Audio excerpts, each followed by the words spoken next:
दोस्तों, जिसकी जैसी सोच वो वैसी ही कहानी रखता है।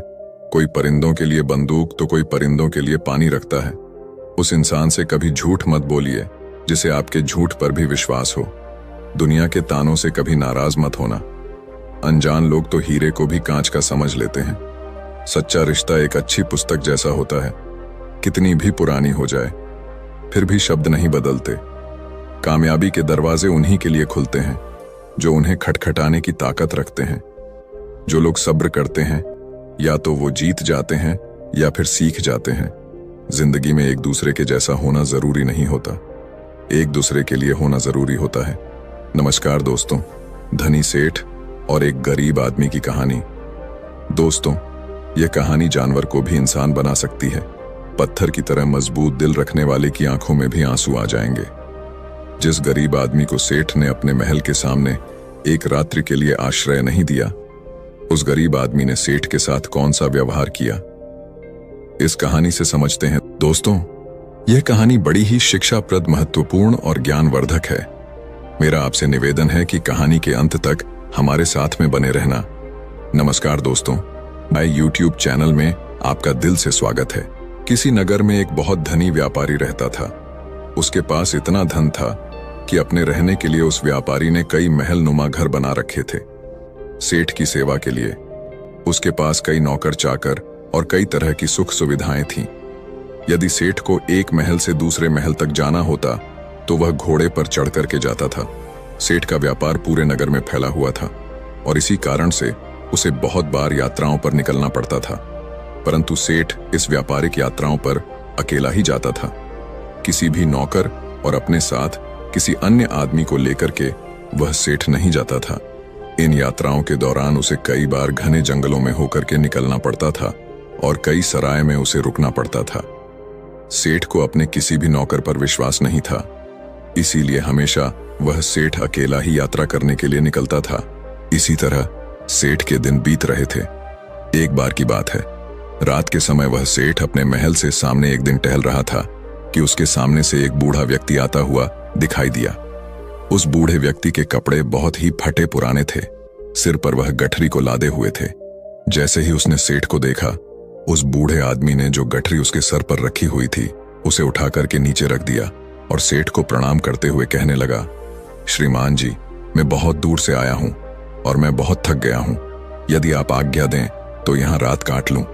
उस बूढ़े व्यक्ति की बात को सुनकर के सेठ ने कहा, यह मेरा महल है, कोई धर्मशाला नहीं है। बूढ़ा व्यक्ति कहने लगा कि मैं केवल आपकी घुड़साल के बाहर ही पड़ा रहूंगा और सुबह होते ही यहां से मैं चला जाऊंगा। सेठ ने कहा, परंतु यहां तुम्हारी देखभाल कौन करेगा? उस बूढ़े व्यक्ति ने कहा कि मुझे किसी भी चीज की कोई आवश्यकता नहीं है, इसलिए देखभाल की कोई जरूरत नहीं है। सेठ ने कहा कि हमें क्या मालूम है कि तुम कौन हो? एक आदमी हमें रात भर के लिए तुम्हारी रखवाली के लिए यहां पर लगाना पड़ेगा। उस बूढ़े व्यक्ति ने कहा कि क्यों महाराज, ऐसा क्यों करना पड़ेगा आपको? सेठ ने कहा कि वह इसीलिए करना पड़ेगा कि रात को तुम कोई वस्तु उठा करके यहां से निकल ना जाओ। इस पर राम राम कहते हुए उस बूढ़े व्यक्ति ने अपने कानों को हाथ लगाया और सेठ को नमस्कार करते हुए अपने सिर पर उस गठरी को फिर से लाद लिया और वहां से चलने लगा। रात अंधेरी थी, आकाश में घने बादल छाए हुए थे, कभी कभी कुछ बूंदें भी होने लगती थीं। आंधी आने का डर था। वह बूढ़ा व्यक्ति बुरी तरह से थक चुका था। उसके हाथ पैर काम नहीं कर रहे थे, उसका चलना फिरना कठिन था। परंतु सेठ के इन कट शब्दों ने उसे ऐसा घायल कर दिया था कि उसे अब उस नगर के किसी भी शहरी के पास जाकर के विश्राम करने का विचार छोड़ दिया था। जोरों की बरसात होने लगी। जिस तरह रात का अंधकार बढ़ता जा रहा था, उसी तरह से बूढ़ा आदमी भी अपने सर पर गठरी को लादे हुए आगे चला जा रहा था। समय बीतता गया। कुछ दिनों के बाद वह सेठ अपने मित्रों और अन्य सेवकों के साथ एक दिन शिकार खेलने के लिए जंगल में निकल पड़ा। शिकार खेलते समय उसे अपना घोड़ा एक हिरण के पीछे उसने लगा दिया। बहुत ही प्रयत्न करने के बाद वह उसके हाथ ना लगा और इसी दौड़ में वह सेठ अपने साथियों से आगे निकल चुका था। जंगल घना था और घने जंगल में घुस जाने के कारण वह सेठ अपने नगर का मार्ग भूल चुका था। लगभग कई घंटों वह जंगल में भटकता रहा। इतने में ही रात हो गई। बारिश चालू हो गई।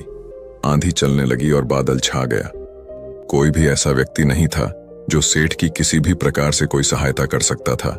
बेचारा थक करके चूर चूर हो गया। जब उसे कोई रास्ता नजर नहीं आया तो वह एक वृक्ष के नीचे बैठ गया। आंधी इतनी जोरों से बढ़ने लगी कि जंगल के जो वृक्ष थे वह सब टूट टूट करके गिरने लगे। आंधी के कारण अंधेरा बढ़ने लगा। हाथ को हाथ नहीं दिखाई दे रहा था।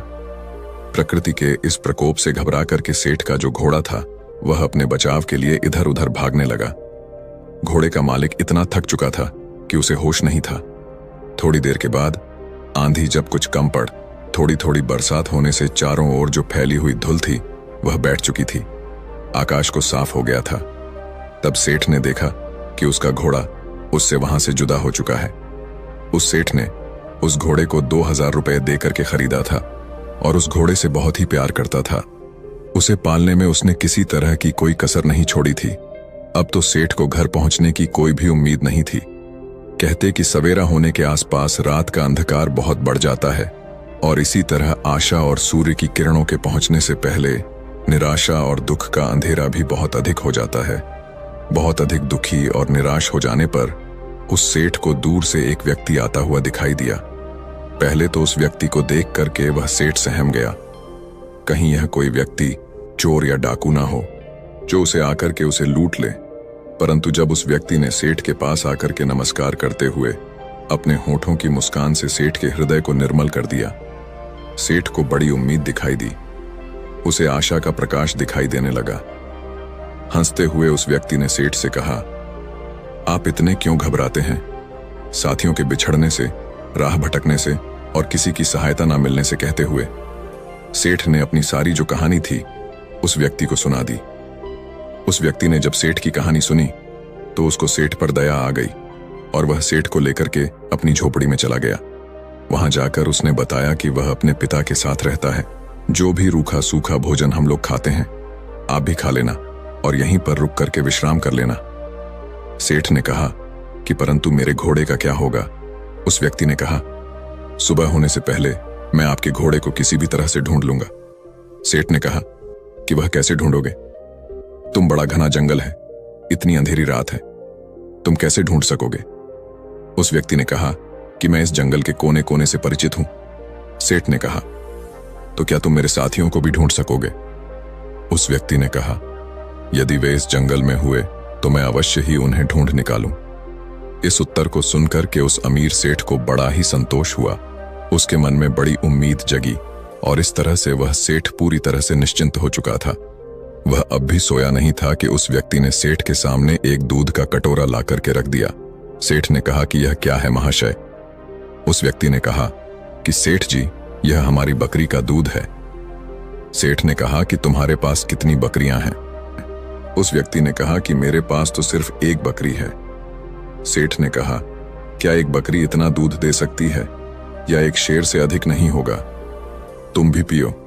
उस व्यक्ति ने कहा कि नहीं, पिताजी ने कहा है कि आज का जो भी दूध है वह केवल अतिथि सेवा में लगाया जा सकता है।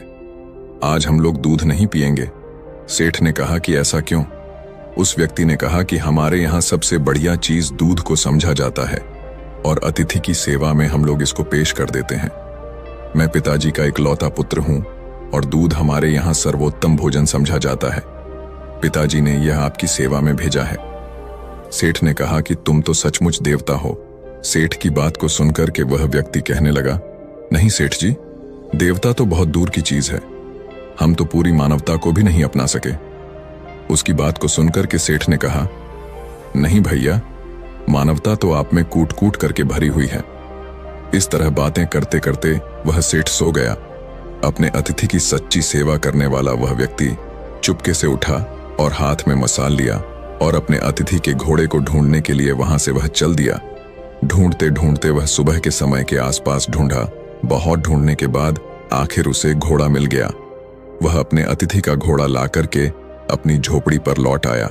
जब उसकी मां ने देखा कि अतिथि का घोड़ा मिल गया है तो वह उठ करके घोड़े के लिए सारा डालने लगी। वह जानती थी कि घोड़ा जंगल से घास चर करके आया होगा, परंतु फिर भी उसने अतिथि के घोड़े की सेवा करना अपना परम कर्तव्य समझा। घोड़े को यदि सारा ना मिलता तो शायद अतिथि सेवा अधूरी समझी जाती। सुबह के समय जब वह अमीर सेठ सो करके जगा तो उसने देखा कि उसका जो घोड़ा है वह सारा खा रहा था और अतिथि सेवक, वह व्यक्ति उसके सामने हाथ जोड़े हुए कह रहा था, आज ईश्वर ने हमारी लाज रख ली। उसको सुनकर के सेठ ने पूछा कि कैसे। उस व्यक्ति ने कहा, सेठ जी, आपका घोड़ा सकुशल मिल गया। यदि वह सामने की ओर निकल जाता तो शायद बाघ उसे अपना शिकार बना लेता। इतना सुनकर कि उस सेठ ने उस व्यक्ति को बहुत सा धन्यवाद दिया। इस समय उसे व्यक्ति की वृद्ध माता ने अतिथि के लिए दूध का कटोरा भर करके भेज दिया। दूध पी लेने के बाद सेठ घर लौटने की इच्छा प्रकट करते हुए कहा, मैं तुम्हारे पिताजी से मिलना चाहता हूं। वह नवयुवक अपने पिता को बुलाने के लिए गया। उसके पिता बिस्तर पर लेटे हुए आराम कर रहे थे। उस युवक ने पहुंच करके कहा कि पिताजी, जो अतिथि महाशय हैं वह आपको याद कर रहे हैं। उस पिताजी ने पूछा कि किस लिए? पुत्र ने कहा कि वे जानना चाहते हैं। पिता ने कहा, उनसे कहो कि कुछ दिन और ठहरे। पुत्र ने कहा कि मैंने कहा था, परंतु वह नहीं मानते। पिता ने कहा, अच्छा, तो उन्हें उनके घर तक छोड़ करके आओ। पुत्र ने कहा, जाने से पहले वह आपके दर्शन करना चाहते हैं। पिता ने कहा, बेटा, अच्छा, तो यही होगा कि मैं उनसे ना मिलूं। पिता की इस तरह की बात को सुनकर के पुत्र को कुछ आश्चर्य हुआ। उसने अपने पिता के सामने मुख से कभी कोई शब्द नहीं कहा था। आज वह पिता को इस प्रकार देखने लगा मानो उसकी आंखों में शब्द कोई लिखा हो। पिता ने पुत्र के प्रश्न को पढ़ लिया और उसे धीरे से समझाता हुआ कहने लगा, बेटे, तुम शायद यही पूछना चाहते हो कि मैं अतिथि से इस प्रकार दूर रह करके उसका निरादर क्यों कर रहा हूं। असल में मेरी इस बात में भी अतिथि का सत्कार का भाव ही भरा हुआ है। पुत्र ने पिता की बात को सुनक के कहा, मैं इस अनादर में आदर की भावना को समझ नहीं सका। पिताजी, पिता ने कहा, समझाओ भी कैसे? ऐसी कौन सी कठिन बात है जो मुझे न समझ सके? पिता ने कहा, यह एक व्यर्थ घटना है जिसके बारे में बताना नहीं चाहता। पुत्र ने कहा कि अच्छा, तो अतिथि महोदय से आपके बारे में क्या कहूं? पिता ने कहा कि यही कि पिताजी बूढ़े हैं और रोगी भी हैं। वह बिस्तर से उठकर कि चलने फिरने में असमर्थ, इसलिए उनका बाहर आना कठिन है। पुत्र ने अपने पिता का जो संदेश था वह जाकर के उस सेठ को सुना दिया। इस बात को सुनकर के सेठ कहने लगा, इस पवित्र स्थान पर आकर के मैं ऐसे महात्मा को देखे बिना यहां से कैसे वापस चला जाऊं, जिसके घर में भूले भटके को मार्ग दिखाया जाता है, जहां अतिथि की सेवा की जाती है, जी जान लगा करके की जाती है, जहां अजनबी अतिथि के घोड़े को ढूंढने के लिए घर वाले अपनी जान की बाजी लगा देते हैं, और जहां जो घर की गृहिणी है वह अपना खान पान उठा करके अतिथि के घोड़े की पेट भरने के लिए तैयार करती है। तुम्हारे पिता को देखकर ही मेरा जीवन सफल हो सकता है। सेठ का संदेश पुत्र ने पिता तक पहुंचा दिया। अब बूढ़ा क्या करता, उसे सेठ के सामने आना ही पड़ा। सेठ ने देखते ही पहचान लिया कि यह तो वही बूढ़ा है जो कुछ दिन पहले उनके महल के सामने सर पर गठरी उठाए हुए आया था। एक रात के लिए उसने आश्रय मांगा था और सेठ ने उसे चोर तक कह दिया था।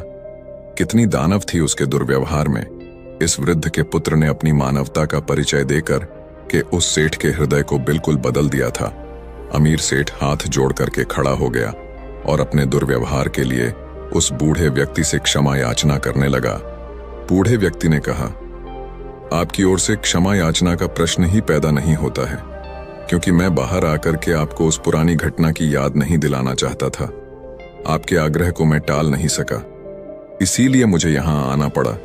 इससे शायद आपको बड़ा दुख हुआ हो, अतः मुझे आपसे क्षमा मांगनी चाहिए।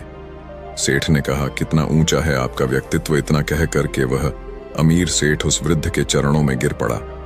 उसके नेत्रों से पश्चाताप के आंसू झर रहे थे। उसके होंठ फड़फड़ा रहे थे, मानो वह यही कह रहे हों कि इस बूढ़े की झोपड़ी महलों से भी ऊंची है, क्योंकि जहां मानवता का निवास है। इसके बाद उस सेठ को सुरक्षित वह सेठ अपने घर में लौट आया। इस घटना के बाद उस सेठ का हृदय परिवर्तन हो गया।